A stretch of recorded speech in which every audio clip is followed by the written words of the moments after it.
welcome back to episode 101 of the Adventures in Advising podcast. I hope you're doing well. This is Matt Markin, and on today's episode, I'm joined by two fantastic advising professionals.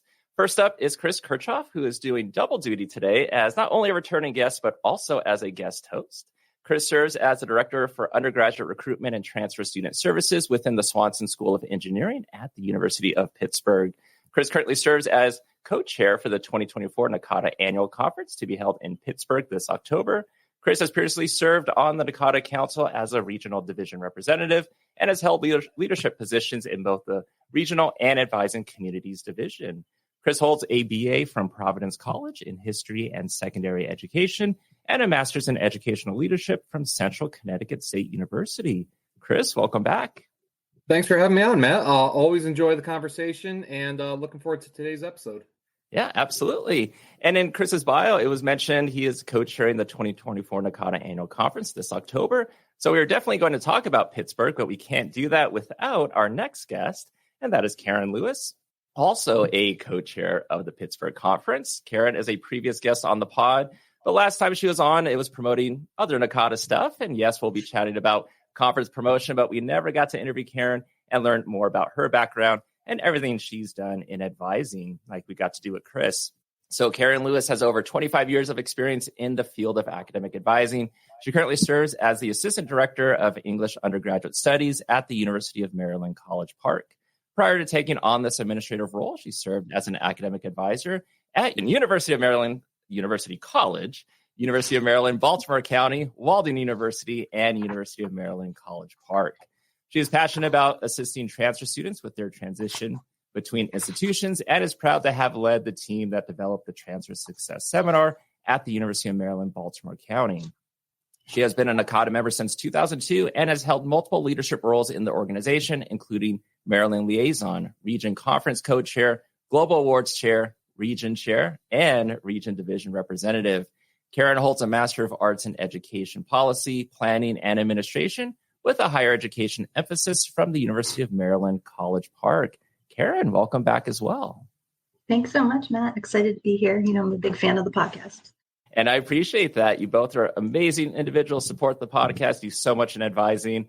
And so Chris is going to co-host with me, getting to interview you, Karen. So I'm going to turn it over to Chris to kick us off. All right. So, Karen, I've known you for a long time, but for those who are meeting you for the first time, can you talk about your journey and path in terms of working in higher education? Well, this will take a minute because I recently celebrated 25 years in higher education. So this is my pathway. I've listened to a lot of people talk about their pathways on this show, so I'm prepared. My journey actually started my senior year of college. During all of college, I was studying to become an entertainment journalist, but I did something you're not supposed to do that I now know, which is waited till my last semester to do an internship, a journalism internship. And I realized that I absolutely hated it. I was naive and I didn't really realize that when you submit an article, the article is edited to like the voice of whatever you're writing, whoever you're writing for. It wasn't my voice. And it was so disappointing to me. And I learned that that's just the way it is. And I don't know, I couldn't take it. So I started looking for other opportunities. And I went to my own academic advisor. And he said, you're so active on campus. I always see you doing campus tours. You have all these different campus jobs.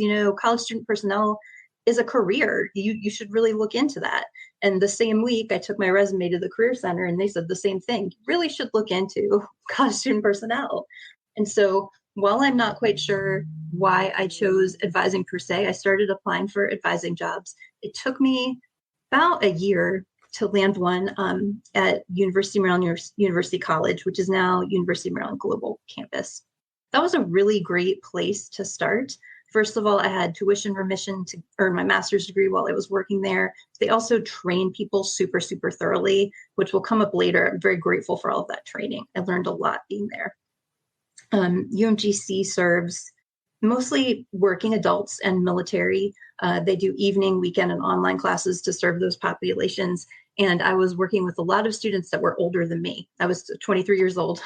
And I did get a lot of, how old are you? Do you even have a bachelor's degree? What makes you qualified to like advise me on my classes?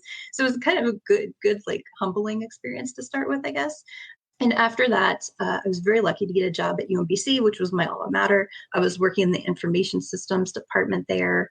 And it was it's just a wonderful 9 years. I had such a great experience because I got to work with students literally from the time they walked in the door to orientation, teach them their first year seminar, advise them all the way through, hug them at graduation. It was really wonderful. But unfortunately, my position there was eliminated due to budget cuts, which is I ended up working briefly at Walden University, which is a for-profit university. And I'll just say their policies didn't really align with my beliefs, which is why I did not stay long. But I did get to advise for a Master of Science in Nursing program, which was unique. So it was my only experience working with graduate students and helping them along in the process, especially these students. Usually for nursing, they were usually very deep into their career, hadn't gone to school for a really long time, and had a kind of a steep learning curve to even learn how to use like an online content management system for courses. Walking them through all that was really good. Then I was lucky to get a job at University of Maryland College Park in the College of Engineering, and I was the transfer coordinator there for several years. And that involved at College Park, engineering is what they call a limited enrollment program. There's a gateway to get into the program, and I was there to help both internal and external transfer students successfully get through that gateway and move on into engineering, or if it wasn't possible, to help them find alternate paths. And then I ended up in the job I have now, which is the assistant director in the Department of English. And I have been there now for 11 years because time flies. It does. And I'm looking forward to hearing more about like the professional development training, as well as talking about transfer students. But yeah, it's kind of like, your journey. A lot of times, if I guess roadblock happens, you pivot and then, you continue on. But yeah, I can connect with you on the college level in terms of waiting to like the last semester, last year to do something. I have always had like my advisors or counselors tell me like, go to the Career Center, go here, start looking at what's going to happen after you graduate. And I was like, no, I'll worry about that later. And then you graduate. I'm like, what am I supposed to do? They're like, we told you to go to these resources. Right. But, you were mentioning at the end that you're, assistant director for English undergraduate studies. What does that role all entail for you? It's huge. It's huge. So when I first took the job, I knew that I would be running the advising office. So I hire and train and oversee all of the advisors in the English department's advising office. And the staffing model currently is graduate assistants and professional track faculty. Some other campuses would call them lecturers, so like non-tenure track faculty, and they're all part-time. And they also have, the department wants to share administrative roles, so each person can only stay for no more than 3 years. So I'm kind of constantly like hiring, training. It's a wheel of hiring and training. So of course that is the main part of it, but I also do commencement planning. So I'm in charge of the departmental commencement ceremony. I assist with the departmental scheduling. Like if aren't enough seats in English 301 that everyone needs to take, I'm the one that says, hey, we need to add a section. So that's part of it. I oversee students that are on offsite internships. I do transfer credit evaluations for transfer students. I handle recruitment events. And I also do the advising for multiple minors in the department. And I'm sure I'm forgetting scholarships and awards as well. And I'm sure there's more I'm forgetting. It's a big job. It's so funny, Karen, to hear you talk about, your pathway throughout higher education, because I always find that, when we talk with new advisors or people new in the profession, they want to work with students and they want to be involved and help students. But then as you move up, you start to move away from students and starting to do all of the other things in administration. So it's really great that you're still having that passion of just working with students, especially like one-on-one. Sounds like a lot of like different areas there. Talk to me about working now with English students, previously working with engineering students, and working with transfer students, how are those populations different? And I'm not asking you to pick one, but what population is the most maybe rewarding to work with? I stumped it up. Yeah. Well, I mean, that's a deep question. Each was rewarding in its own way, I would say. So, like, working with information systems majors at UMBC over a very long period of time, I really got to know the students, and where my office was placed, they felt very comfortable just popping in and talking to me about just about anything, to the point where I kept food in my office because they'd wander in and be like, I'm hungry. I need food, so I'm not going to class. They'd be like, here's a granola bar, go to class. What are you doing? So I got to know the students really well, and they just talked to me about like their whole lives, which I loved. And I'm still Facebook friends with a lot of those students to this day. Like, I'm keeping up their lives and watching them get married and have kids. And it's so rewarding that I was able to build those relationships. Engineering was slightly different. And what I noticed across the engineering students was just a lot of competitiveness and stress. The students all were competing against each other instead of working collaboratively, because they're all thinking about the future jobs and my GPA needs to be 1 point higher than this to get this scholarship, to get this, and this internship and this job and all this stress. And so I was tried my best to just support students through that stress. I had a lot more students that were maybe not even doing poorly academically, but just really weighed down by all the difficulty in the major and the competition from their classmates.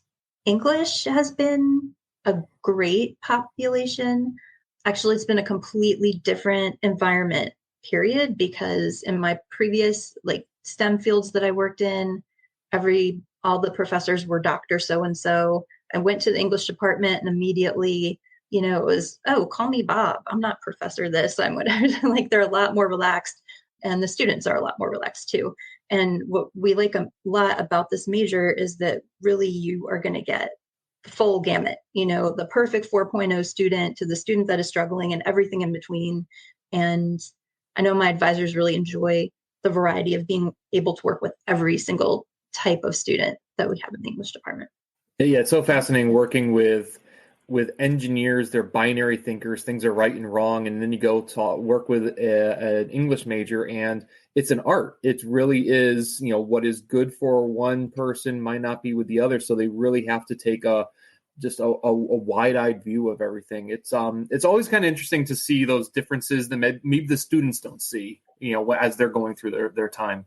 Yeah, absolutely. And, you were talking about the competitiveness, Karen, with the engineering students. And it's kind of different, I think, with at least nursing students that I work with, because our nursing program here is impacted and it's very competitive. They're competing against to get into the program. But a lot of the students in our nursing program will end up saying they end up working together and they become really good friends with the other nursing students once they're in, because now they're trying to support each other to make it through the program. But, another, from your bio, another group that you're passionate about is transfer students. And I was looking to maybe hear about where that passion comes from with assisting transfer students, and maybe tied to that is the Transfer Success Seminar that you are part of. All right. So yeah, that's a really good question. And I think that my passion for assisting transfer students came from the fact that my very first job was at University of Maryland Global Campus. Most of the students coming in do have transfer credits from somewhere. And as I said, they work with a lot of military. So we have to see transfer credits from all different places. And they accept a lot of non-traditional type credits as well. So I had a lot of experience with transfer credit evaluations there, because we did transfer credit evaluations. They called them tentative evaluations, but we did transfer credits evaluations for students before they even applied. They wanted to know, how close am I? How many credits are you going to accept? And we also were trained in the Code of Maryland Regulations, which is the COMAR. And these are regulations that dictate transferability between institutions in the state of Maryland, what the rules surrounding what you can and can't require someone to take for a bachelor's degree, et cetera, et cetera. But I found out a lot of people don't even know what the COMAR is, much less what's in it. So the fact that I had that training moving forward put me in a position of authority to be able to educate other people, and sort of from go made me a go-to person, because you're like, hey, you know these rules. Can you explain them to me, please? But another thing that I did very early on, in maybe the first or second time I ever went to a NACADA annual conference, was I went to a session hosted by Tom Greitz, and he had just written a book called The Transfer Student Companion. And I at the time, I did not know he was, Tom Greit's second ever president of NACADA. I was just like, hey, this person speaks to me. He wrote this book. I would really like to talk about starting a transfer success seminar. I went up to him after the session, and he was so nice to me, and he gave me his card. And when I went back to my office, he even sent me the first chapter of his book, which wasn't even published yet. And he really encouraged me to ask if it was something I could get started, because UMBC had first year seminars, but they didn't have a transfer seminar. And to my surprise, they said, yes, put a committee together and write a syllabus and we'll do it. And so this is digging very far back, because it was offered for the first time in fall 2008, but just the fact that they're still offering it. And I'm sure the content has changed over time, but I'm just really proud that I actually did something there that's sustained over time, that is helping these students. So Karen, you mentioned before about you work a lot with new advisors or people new to the profession and advisor training. Can you talk a little bit about that experience and what have been some of the most rewarding pieces of that work? Well, I think I was very lucky when I started my job. I did not realize that there was going to be a hamster wheel of constant training in this position. And my predecessor had left a training manual behind, which of course has evolved over time. University of Maryland has their advising system set up. You have a departmental advisor, but then you have a college level advisor. So every student has two advisors.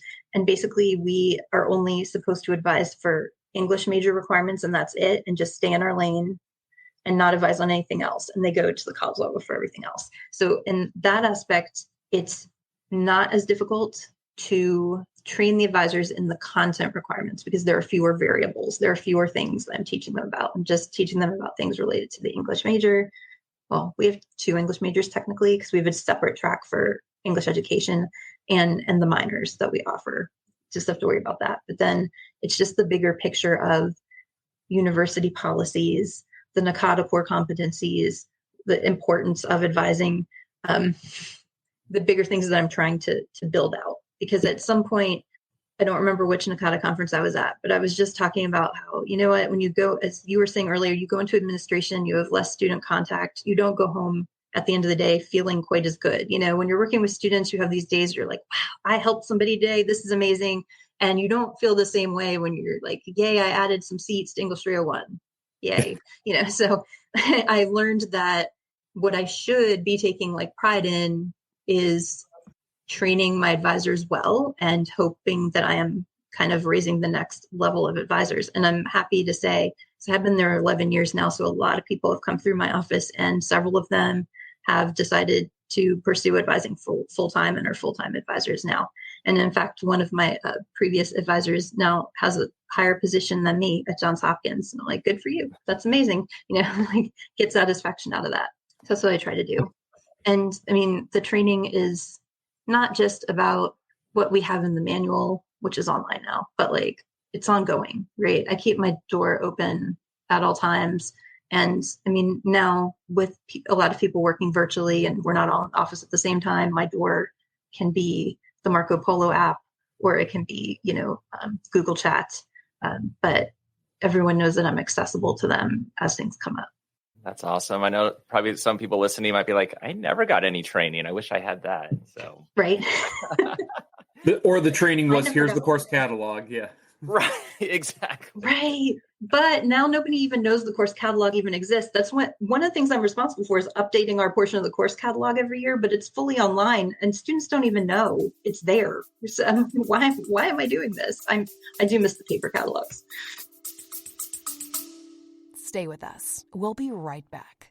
You love listening to podcasts, but have you ever thought about starting your own podcast? Maybe you want to build a brand, grow your business, or are looking for an excuse to talk about your favorite hobby. Whatever your reason for making a podcast, Buzzsprout is the place to start. Since 2009, Buzzsprout has helped over 300,000 people launch their own podcasts. Buzzsprout walks you step by step through the whole process and will give you powerful tools to start, grow, and monetize your podcast. Ready to get started? Click the link in the show notes to get our free step-by-step guide to starting your podcast today. Oh, yeah, so do I. Yeah. A lot of us remember the actual physical catalog that we were given at orientation. Mhm. But Karen, you were talking a little bit about NACADA Tom Greitz, NACADA conferences. Did the both of you meet each other at a NACADA conference, or how do you both know each other? So we were trying to figure out one time like the NACADA origin story, and I think we met at a regional conference. It was back in, I think, 2011. I think I was new to NACADA and just starting to dip my toe into leadership, and I think Karen was coming off. You were coming off the regional conference, chairing that. So I think we just kind of met in the circle, and then from there, yeah, we just kept seeing each other at conferences. So then it becomes oh, hey, there's Karen. But then, having mutual friends in the association, knowing Tom Greitz, knowing some of the other leaders within the region, that was kind of able to just kind of help, collaboration, working together. And then Karen was region chair when I was hosting our regional conference. So we've had a lot of opportunities to work together on those sort of regional projects. Yeah, and I'll just take this moment to say, working with Chris is great. And at this point, we've had several opportunities to work together. We think alike in a lot of ways, which is helpful. We're able to get things done quickly and efficiently. I feel like it's really rare to find someone that you can work with so well. So, I mean, I'm grateful for his friendship, but also for just the way that we can work together to accomplish things. Yeah, it's like great collaborators. And so, Carrie, can you talk a little bit more about your NACADA experience? Okay, that's lengthy too. Matt, are you sure? Okay.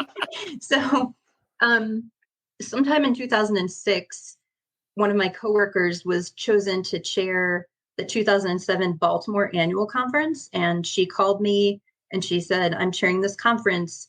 Would you like to be on the committee?" And I thought, okay, I would like to be on the committee. So I was the concurrent sessions chair for that committee. That particular experience was really wonderful. And so it was on that committee that I met my friend Susan Fred, and I pulled her aside and I was like, can we just talk for a little while? Like, I knew at that time she was global awards chair, and I was like, I just want to know a little bit more about how to get involved.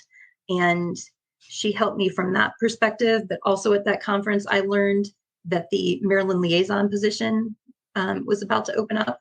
And so I threw my hat in the ring for that too. I ran unopposed. And so in a flash, I was the Maryland state liaison and on the global awards committee reading awards, within very, very quickly. And from there, it's been so long, but I can't think of a time where I haven't been doing something. I actually wrote it all down. So I have a lot of positions. We talk about the different ways that you kind of like grow up in leadership. So I definitely grew up in the region. So not only was I a Maryland liaison, I was a region chair for the conference that co-chair. I was regional conference co-chair for the conference in 2012 in Annapolis. And I was region chair and region division representative. And all of those positions were really, really rewarding. I like working in the regions because it's just really more like hands-on, grassroots. You're working with like passionate people who just want to help and educate others, and pretty amazing. And at times hard work, but also some great resume building work. As a regional conference co-chair, I oversaw a committee of 15 people. As region chair, I was overseeing a huge steering committee. And those are ways to develop personally your leadership skills that you don't necessarily get in your regular position. I have also served as a mentor for the Emerging Leaders Program. I have been on tons of committees: the Professional Development Committee, Finance Committee, the Awards Committee, Sustainable Leadership Committee. Also been asked to be on some task forces and work groups. The most notable would be the Region Review work group, where we kind of examine the entire region structure and made recommendations for ways that it could change and grow. And most recently, I was just elected to the board of directors after running 4 times. I made it, So just want everybody to know that if you run and you lose, don't give up. Just stick with it. Yeah. Karen, you always you've told the story in the past, and I was wondering if you could share it with the listeners. There's a direct A to B line between some of your NACADA leadership and then getting a position at the University of Maryland in terms of working with commencement. Can you talk a little bit about that, and as a kind of an inspiration for people who are out there oh, I want to get involved, but how is this going to help me out? Oh, yeah, absolutely. I definitely think my NACADA involvement clinched me getting this job, and the department's been hugely supportive of anything I've wanted to do for the association. When I interviewed for the assistant director position, it was, of course, as all interviews seem to be now, a 2-part process. But in the second part, I met with the department chair and the undergraduate studies director. So those are both faculty members. And I would say they were absolutely floored. They did not know there was a professional association for academic advising. They were very impressed to hear that existed. They were even more impressed to know that I had voluntarily been doing things for them, but specifically the fact that I could say that I had co-chaired a regional conference. I'd also done a state drive-in as well, that let them know that I was going to be able to handle running commencement, because it was just a huge thing in their mind. And believe me, the person in my position runs every single aspect of commencement. They wanted to find someone that had some event planning skills. And I think that the fact that I'd run that conference really, really sealed the deal. And you were mentioning, that one of your most rewarding things within NACADA is working within the regions. Do you feel like one of those leadership positions in the region is your favorite leadership role so far in NACADA, or are you the type of person that your favorite leadership role is going to be the next one? It's really hard to pick a favorite. I mean, I'll say 2 things. The first is, within the regions, I think the best thing I was able to do in conjunction with Gavin Farber is to start this No Mentee Left Behind movement. So when I became region chair, I found out that we were getting many more applications for mentees for our mentoring program than mentor applications. And so people were going unmatched every year. And I thought, why are we doing that? Let's make a commitment to get a mentor for everyone that wants one. And Gavin had just come on as mentoring chair, and he just has a whole font of knowledge about mentoring. He is amazing. And he came up with the No Mentee Left Behind hashtag. He made sure that we had mentors for every mentee. He even continued the program through COVID when we were all at home. So when there were virtual regionals, we still had a mentoring program, and he even set one up for Region 1 as well. And the No Mentee Left Behind movement is still going today. So I'm very happy about that. But my favorite, if I had to pick my favorite role, is probably going to be my very first one, which was the 2007 Baltimore conference, because I met so many kind people. There was a real synergy with that committee. We all got along very well, and it was olden times, so we did a lot of things in person together, not via Zoom or not.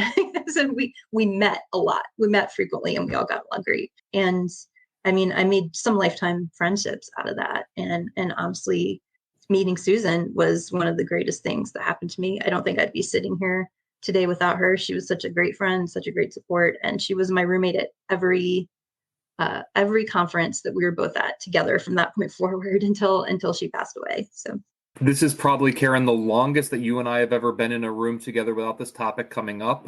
So I'm going to mute my microphone for 30 seconds and just let you pontificate on the greatness of the Baltimore Orioles. For those of you who don't know, Karen is a gigantic baseball fan, obviously being in Maryland, Orioles. And with myself growing up in New England, being a Red Sox fan, we've had some arguments and tiffs and fights in the past, not as much as the Yankee fans in NACADA, but I'm just going to let you go and riff and about them. So go ahead. Pressure. Well, I will tell you, my brother said to me recently, "You're not a baseball fan. You're just a Baltimore Orioles fan." So obviously, there is a lot of spirit in Baltimore around the Orioles. And I'll admit, there were a few years there where it was very bleak, where I was not watching as many games, but last year it just started to become so exciting to watch this team again.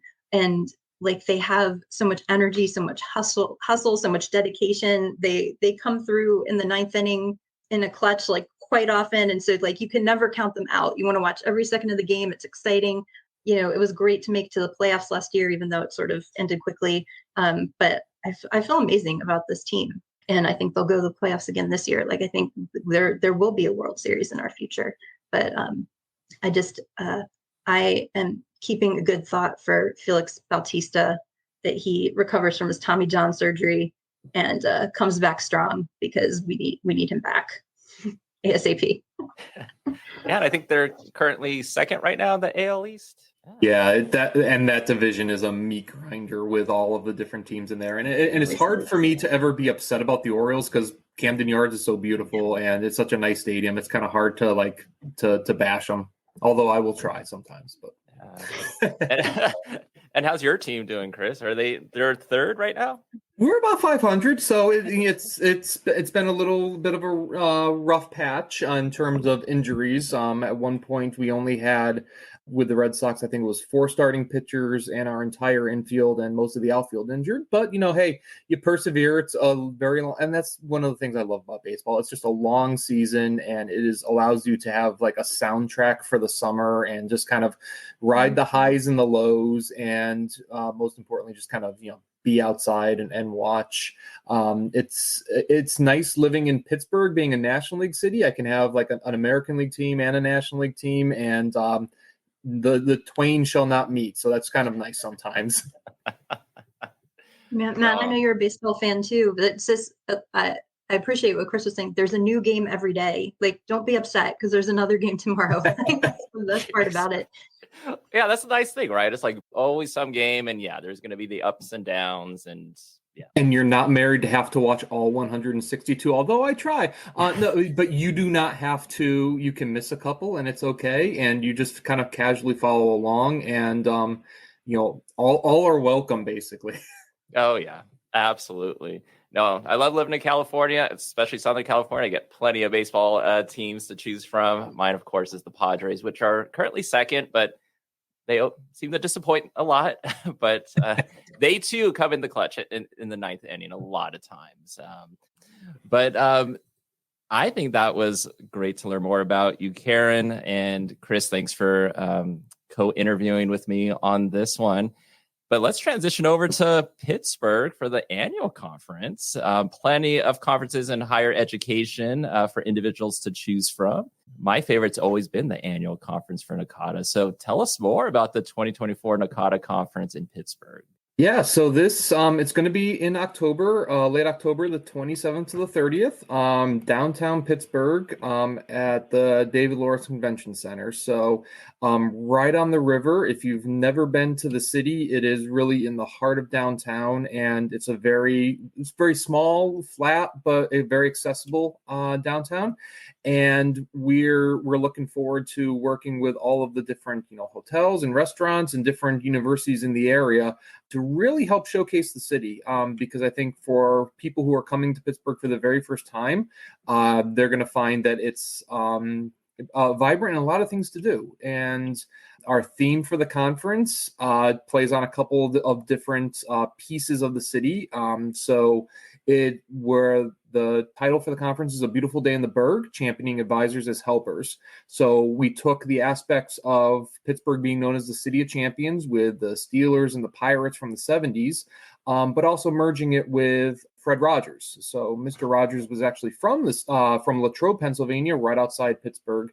And he has a statue downtown and really has a lot of influence and connection with the city because so much of his shows were produced there. So there's a lot of different Mr. Rogers themed activities throughout the city. And we're going to try to highlight some of those causes and some of the just philosophy, because he was an educator. He did help people.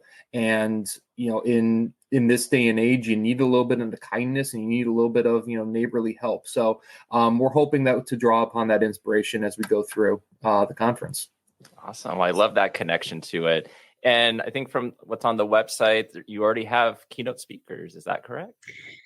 We do. And I definitely would like to thank our own conference committee as well as the NACADA Research Committee for helping us with this, because I would say this is one aspect of the conference where Chris and I were like, oh, like what?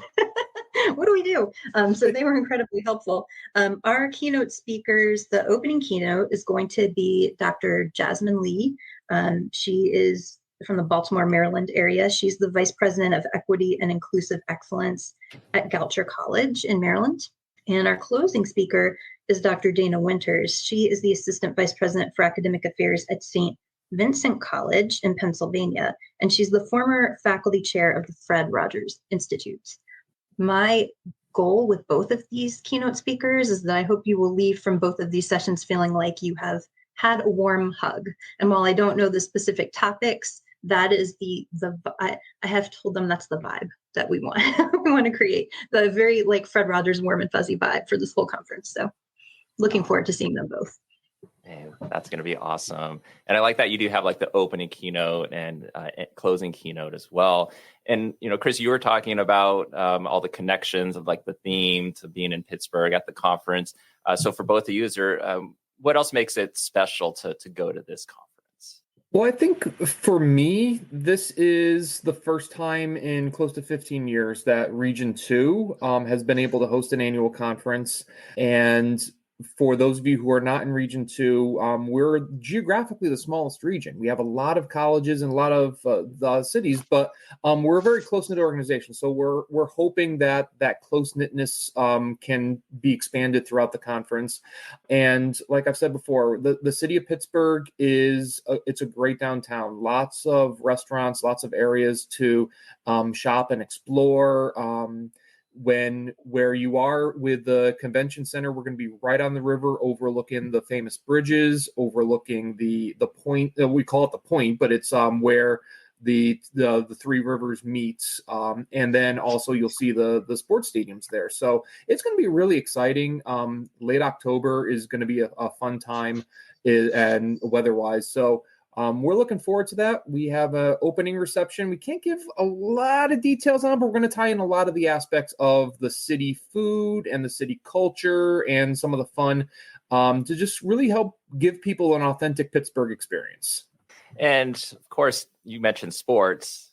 Is there any, do we know of anything going on during the time of the conference sports-wise? So I had some gray hair because we're taping this at the end of May, and we weren't sure when the football schedule or college football schedules were going to come out and how that was going to align. And we were because the conference starts on a Sunday, we're like, oh no, will there be a Steelers game disrupting traffic? Well, no, there won't be one on Sunday, but there'll be one on Monday night. So for those who are coming to the city, you're going to on that Monday experience kind of an authentic Pittsburgh game day.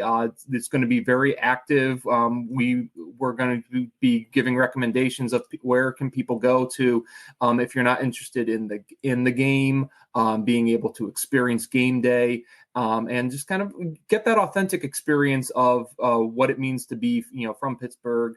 I think as a city, we're unique. We're the only city in the country where all of the professional sports teams have the same colors. So you'll see that black and yellow all throughout. So we're going to incorporate that into the conference, but really try to give people, let people when they leave Pittsburgh feel that they saw and felt everything that they could within the city.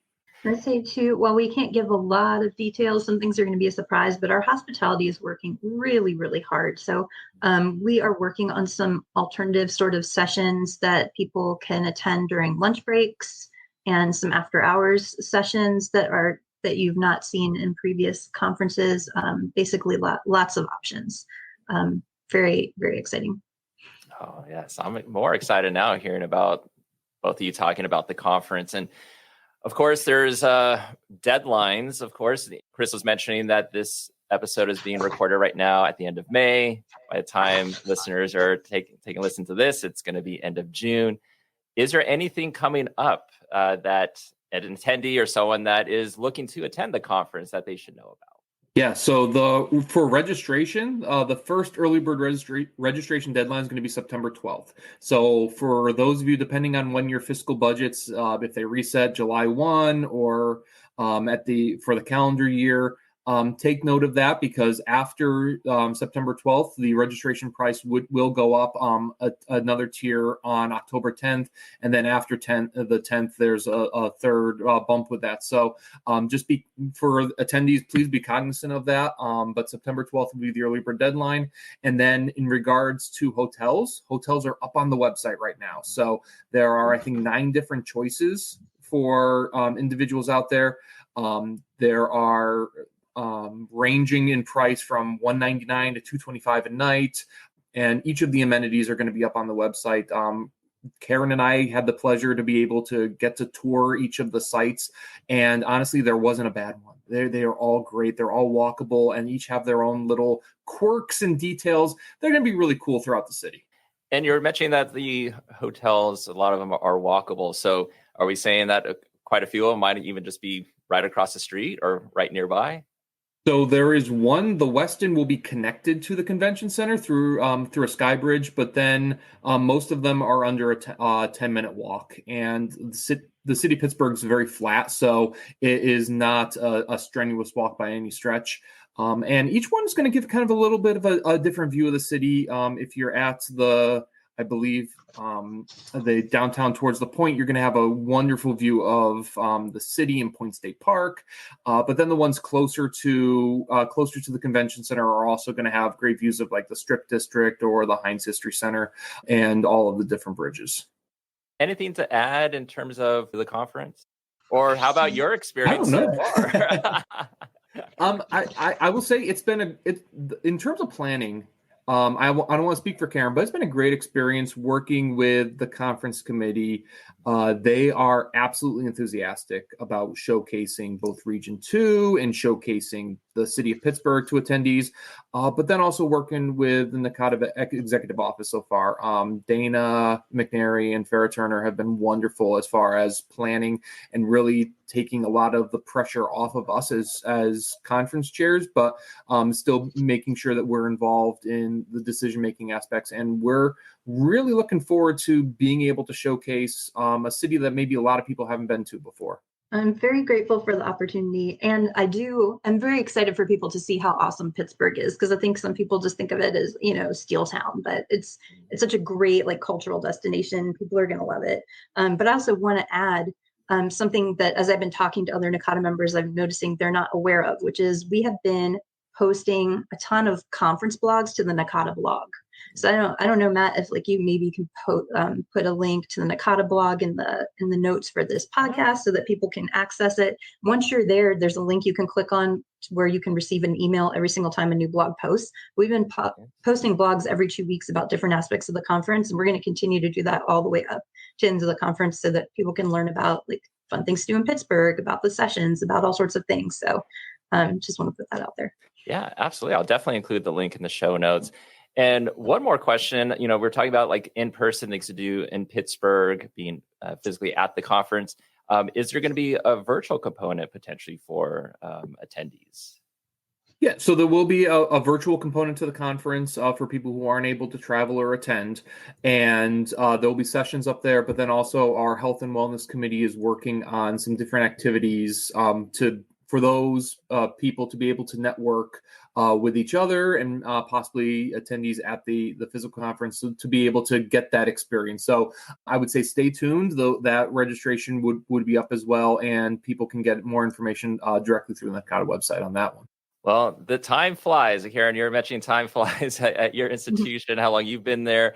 Time flew with this interview. We covered a lot of information, got to know you a lot better, Karen, got to promote the conference. I'm looking forward to being there in October. So Chris and Karen, thank you so much for being on the podcast. Thanks so much, Matt. Yes, thanks so much.